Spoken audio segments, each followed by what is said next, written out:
Hello guys, मैं पीयूष आप सबका स्वागत करता हूं आपके अपने यूट्यूब चैनल एसोसिएट लर्निंग पर। एमएड एंट्रेंस एग्ज़ाम की तैयारी हम लगातार कर रहे हैं। उसी कड़ी में आज हम लेकर के आए हैं बुद्धिस्ट एजुकेशन को, यानी कि बौद्ध शिक्षा को।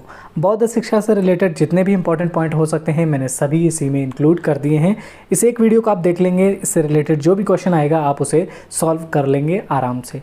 ठीक है, तो चलिए हम अपने वीडियो को स्टार्ट करते हैं। अगर अभी तक आपने हमारे YouTube चैनल को सब्सक्राइब नहीं किया है तो सब्सक्राइब कर लीजिए, बेल आइकन को प्रेस कर लीजिए ताकि आने वाली हर वीडियो की नोटिफिकेशन आप तक सबसे पहले पहुंच सके। साथ ही साथ टेलीग्राम चैनल को भी ज्वाइन कर लीजिए क्योंकि सारी PDFs आपको वहीं पर मिलती हैं। एमएड एंट्रेंस एग्ज़ाम का एक व्हाट्सएप ग्रुप बना हुआ है, अगर आप चाहते हैं उस ग्रुप में ज्वाइन होना तो आप इस नंबर पर मुझे मैसेज कर सकते हैं, मैं आपको उस ग्रुप से जोड़ दूँगा। ठीक है, तो चलिए अब हम स्टार्ट करते हैं अपने लेक्चर के साथ। तो हम पढ़ने वाले हैं आज बौद्ध शिक्षा को। पहला इंपॉर्टेंट पॉइंट है हमारा, बौद्ध शिक्षा प्रणाली में शिक्षा से तात्पर्य बौद्ध मठों एवं विहारों में चलने वाली शिक्षा से है। ठीक है, यानी बौद्ध शिक्षा प्रणाली का अर्थ क्या हुआ कि जो बौद्ध मठों और विहारों में, यानी बौद्ध मठ जो थे और बौद्ध विहार जो थे उनमें जो शिक्षा दी जाती थी उसी को हम क्या कहते हैं, बौद्ध शिक्षा के रूप में जानते हैं। ठीक है, तो आपको ये याद रखना है कि बौद्ध शिक्षा का अर्थ क्या है। तो बौद्ध शिक्षा का अर्थ है बौद्ध मठों और विहारों में दी जाने वाली शिक्षा। ठीक है, अगला इंपॉर्टेंट पॉइंट है हमारा, बौद्ध दर्शन के अनुसार जीवन में दुख ही दुख है और इन दुखों को समझना तथा दुखों से दूर करने के उपाय का उपयोग करना ही बोध है तथा वास्तव में यही बौद्ध दर्शन की शिक्षा है। जब आप बौद्ध दर्शन को पढ़ते हैं तो आप पाते हैं कि बुद्ध के जो 4 सत्य हैं उसी में से ये चीज़ आ जाती है कि दुख है, दुख का कारण है, दुख का निवारण है और दुख के निवारण के लिए अष्टांगिक मार्ग है। ठीक है, बौद्ध दर्शन को आप जब देखते हैं तो आप ये चीज़ पाते हैं कि दुख ही दुख है और इन दुखों को समझना तथा इनको दूर करने के उपायों का उपयोग करना ही क्या है, बौद्ध दर्शन की शिक्षा है। ठीक, अगला इंपॉर्टेंट पॉइंट है हमारा, शिक्षा दुखों का ज्ञान कराती है व दुखों को दूर करने का अष्टांगिक मार्ग दिखाती है। अभी मैंने आपको बताया कि शिक्षा का कार्य क्या है, कि दुखों का ज्ञान कराना। इसके अलावा दुखों को दूर करने के लिए जो अष्टांगिक मार्ग है उसका भी ज्ञान कौन कराती है, बौद्ध शिक्षा कराती है। आप सभी एक पॉइंट नोट कर लें, आपसे अगर पूछा जाए कि द्वादशांक चक्र किस शिक्षा का हिस्सा है तो आप याद रखेंगे बौद्ध शिक्षा का हिस्सा है। क्या है, द्वादशांक चक्र। ठीक है, इसमें 12 कड़ियाँ हैं इसीलिए इसे द्वादशांक चक्र कहा जाता है। ठीक है, और ये काफ़ी इंपॉर्टेंट है, हालांकि ये आपके सिलेबस में नहीं है फिर भी मैं बता दे रहा हूँ कि बाई चांस के लिए अगर पेपर टफ बनता है तो ये द्वादशांक चक्र पूछा जा सकता है। ठीक है, अगला इंपॉर्टेंट पॉइंट है हमारा, बौद्ध दर्शन के अनुसार आत्मबोध या आत्मज्ञान ही वास्तविक शिक्षा है। ठीक है, अपने आप का बोध करना, आत्मज्ञान की प्राप्ति ही क्या है, वास्तव में शिक्षा है। यही चीज़ कौन कह रहे थे, जो हमारे वेद थे वो भी यही बात कह रहे थे कि आत्मज्ञान और आत्मबोध ही शिक्षा है।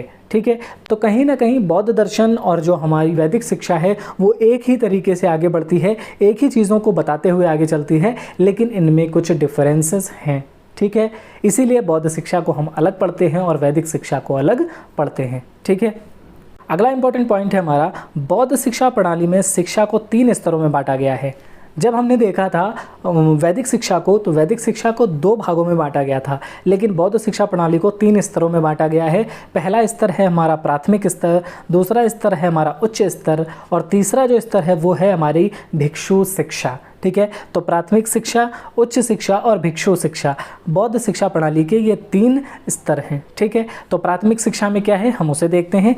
प्राथमिक शिक्षा आरंभ करने की आयु 6 वर्ष थी व शिक्षण अवधि भी 6 वर्ष थी। यानी प्राथमिक शिक्षा कितने वर्ष में आरंभ होती थी, 6 वर्ष में आरंभ होती थी और ये 6 वर्षों तक चलती थी। यानी 6 साल का बच्चा क्या करता था, शिक्षा लेना स्टार्ट करता था और जब वो 12 वर्ष का हो जाता था तो प्राथमिक शिक्षा खत्म हो जाती थी।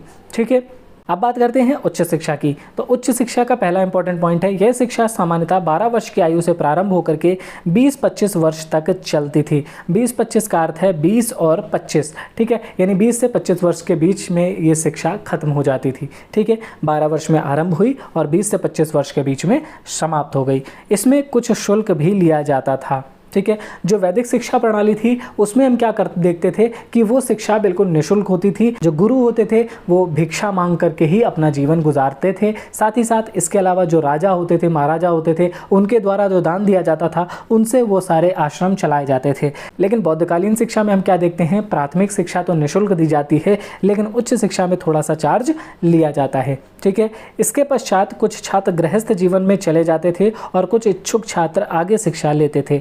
ठीक, यानी कि क्या हुआ, प्राथमिक शिक्षा सभी लेते थे, उच्च शिक्षा जिसका मन होता था वो लेता था, और उच्च शिक्षा के बाद जो तीसरी शिक्षा थी भिक्षु शिक्षा, वो कुछ ही बच्चे लेते थे। यानी प्राथमिक शिक्षा ली, फिर उच्च शिक्षा ली, फिर उच्च शिक्षा को पूर्ण करने के बाद कुछ लोग गृहस्थ जीवन को अपना लेते थे। ठीक है। भारतीय परंपरा में 4 आश्रमों की परंपरा है। ठीक है, 4 आश्रम भी हैं हमारी परंपरा में। तो अगर आपको पता है कि 4 आश्रम कौन से हैं तो कमेंट करके ज़रूर बताएं, और अगर नहीं पता है तो भी कमेंट करें तो ताकि मैं अगली वीडियो में उसे आपको बता सकूं। ठीक है। तो हम क्या देखते हैं कि उच्च शिक्षा को पूर्ण करने के बाद कुछ छात्र जो थे वो गृहस्थ जीवन में चले जाते हैं, जबकि कुछ इच्छुक छात्र जो होते थे वो आगे की शिक्षा के लिए आगे जाते थे। ठीक है। अब अगली शिक्षा क्या थी हमारी, तो भिक्षु शिक्षा। ठीक है। भिक्षु शिक्षा जो थी उसमें क्या क्या होता था, उच्च शिक्षा के बाद जो छात्र बौद्ध धर्म के प्रचार व प्रसार में लगना चाहते थे उन्हें उपसंपदा संस्कार के साथ भिक्षु शिक्षा में प्रवेश दिया जाता था। अब क्या हुआ कि आपने प्राथमिक शिक्षा ले ली, उसके बाद आपने उच्च शिक्षा ले ली। अब उच्च शिक्षा के बाद जो लोग इच्छुक होते थे उनको ही आगे बढ़ाया जाता था और उन्हें भिक्षु शिक्षा दी जाती थी। ठीक है। और भिक्षु शिक्षा में क्या होता था कि जो छात्र बौद्ध धर्म के प्रचार और प्रसार में लगना चाहते थे उन्हीं को ये शिक्षा दी जाती थी। साथ ही साथ जब भी आप भिक्षु शिक्षा में क्या करेंगे, प्रवेश करेंगे, तो आपका उपसंपदा संस्कार किया जाएगा। हमने देखा था वैदिक काल में एक उपनयन संस्कार होता था जो उच्च शिक्षा के प्रवेश के समय होता था, लेकिन यहाँ पर उपसंपदा संस्कार होता है जो भिक्षु शिक्षा के प्रवेश में होता है। ठीक है। यह शिक्षा 8 वर्ष की अवधि की होती थी। इसके बाद वे भिक्षु कहलाते थे व धर्म का प्रचार प्रसार व शिक्षण कार्य करते थे। जो छात्र इसकी शिक्षा लेते थे वो 8 वर्षों तक इसी तरीके से शिक्षा लेते थे और 8 वर्षों बाद उन्हें क्या कहा जाता था, भिक्षु कहा जाता था। ठीक है, उन्हें भिक्षु कहा जाता था। और साथ ही साथ हम क्या देखते हैं कि उसके बाद वो शिक्षण कार्य करते थे और इस पूरे धर्म के प्रचार प्रसार में अपना जीवन लगा देते थे। ठीक है। अगला इंपॉर्टेंट पॉइंट है हमारा, बौद्ध शिक्षा व्यवस्था के अंतर्गत जब कोई बालक अपने घर से शिक्षा प्राप्ति हेतु संघ में प्रविष्ट होता था तो मठ या विहार के शिक्षक भिक्षु उसका प्रबज्जा संस्कार करते थे। इस संस्कार के दौरान शिक्षक शिष्य से 3 वचन लेते थे।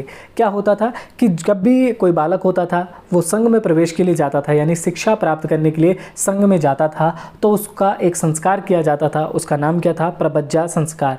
आपको याद रखना है, जब संघ में प्रवेश होता है या फिर जब आप शिक्षा की शुरुआत करने जा रहे हैं तो कौन सा संस्कार होगा, प्रबज्जा संस्कार होगा। वैदिक काल में कौन सा संस्कार होता था प्रवेश के समय, आप वो जरूर कमेंट करके बताएंगे। पहली चीज, जब शिक्षा का आरंभ होता था तब कौन सा संस्कार होता था, उसके बाद जब उच्च शिक्षा में प्रवेश लेते थे तब कौन सा संस्कार होता था वैदिक काल में, दोनों आप कमेंट करके बताएंगे। ठीक है। तो प्रबज्जा संस्कार कब होता था, जब आप पहली बार संघ में प्रवेश लेने जाते थे तब आपका प्रबज्जा संस्कार किया जाता था। और इसमें जो वहाँ का जो मठ था, उस मठ के जो मठाधीश होते थे यानी कि जो शिक्षक भिक्षु होते थे वो आपका प्रबज्जा संस्कार करते थे और आपसे 3 वचन लेते थे, यानी बुद्धम शरणम गच्छामि, धम्मम शरणम गच्छामि, संघम शरणम गच्छामि। मैं बुद्ध की शरण में आना चाहता हूँ, मैं धम्म की शरण में आना चाहता हूँ, मैं संघ की शरण में आना चाहता हूँ। तो ये 3 वचन लिए जाते थे। उसके बाद ही उसको बौद्ध जो विहार था या बौद्ध मठ होते थे उनमें प्रवेश दिया जाता था और उसके बाद उनकी शिक्षा दीक्षा कराई जाती थी। ठीक है। 3 वचनों को शरण त्रय कहा जाता था। ये जो 3 वचन हैं कौन कौन से, बुद्धम शरणम गच्छामि, धम्मम शरणम गच्छामि और संघम शरणम गच्छामि, इनको शरण त्रय भी कहा जाता है। ठीक है। ये 3 वचन दिए जाते थे। वचनों के बाद 10 नियमों से अवगत कराया जाता था। जो 10 नियम थे वहाँ के, ठीक है, उनका पालन भी बच्चों को करना होता था, इसीलिए वो 10 नियम भी उन्हें बताए जाते थे। ठीक है। प्रबज्जा संस्कार के बाद बालक को क्या कहा जाता था, सामनेर कहा जाता था। बच्चे को क्या कहा जाता था, सामनेर कहा जाता था। जब भी बच्चा क्या होता था, मठ में जाता था, तो सबसे पहले हमें ध्यान रखना है कि क्या होता था, उसका प्रबज्जा संस्कार किया जाता था, उससे 3 वचन लिए जाते थे, उसको 10 नियम बताए जाते थे। उसके पश्चात उसको सामनेर कहा जाने लगता था।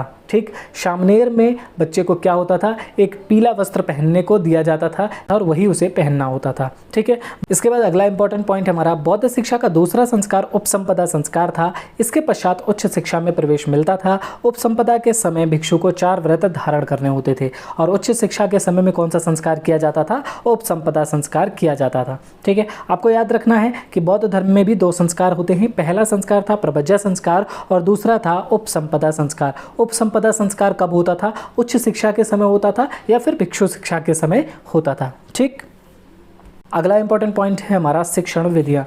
बौद्ध काल में कौन कौन सी शिक्षण विधियों का प्रयोग किया जाता था, अब हम उन्हें देखने वाले हैं। व्याख्या विधि यानी कि लेक्चर मेथड का इस्तेमाल किया जाता था। अनुकरण मेथड जिसे हम इमिटेशन मेथड कहते हैं, इमिटेशन का इस्तेमाल किया जाता था। प्रश्नोत्तर विधि हमने ये देखा था, वैदिक काल में भी इसका प्रयोग होता था। वाद विवाद विधि इसका भी प्रयोग होता था। भ्रमण विधि इसका भी प्रयोग किया जाता था। भ्रमण विधि मतलब घूम घूम करके जो शिक्षा प्राप्त होती है उसे भ्रमण विधि कहा जाता है। ठीक है, उसके अलावा स्वाध्याय विधि, स्वाध्याय विधि का स्वयं से अध्ययन कर करके चीज़ों को सीखने से भी क्या होता था, ये भी एक प्रकार की शिक्षण विधि थी। इसके अलावा व्याख्यान विधि जो कि हम पहले ही देख चुके हैं। ठीक है, तो व्याख्यान विधि का भी प्रयोग किया जाता था। तो ये सारी शिक्षण विधियाँ थी जिनका प्रयोग बौद्धकालीन शिक्षा में किया जाता था। ठीक है, शिक्षण विधियाँ होती हैं तो शिक्षण विधियों से क्वेश्चन बहुत ही कम आते हैं क्योंकि लगभग सारे टाइम पीरियड में यही शिक्षण विधियों का प्रयोग होता रहा है। ठीक है, इसलिए शिक्षण विधियों से क्वेश्चन बहुत ही कम आते हैं, लेकिन फिर भी आपको पता होनी चाहिए कि कौन कौन सी शिक्षण विधियों का प्रयोग होता रहा है। अगला इंपॉर्टेंट पॉइंट है हमारा बौद्धकालीन शिक्षा के केंद्र। अब बौद्धकालीन जो शिक्षा थी उसके केंद्र कौन कौन से थे, तो तक्षशिला। तक्षशिला जो थी उसमें क्या था, वैदिक कालीन शिक्षा भी दी जाती थी और बौद्धकालीन शिक्षा भी दी जाती थी।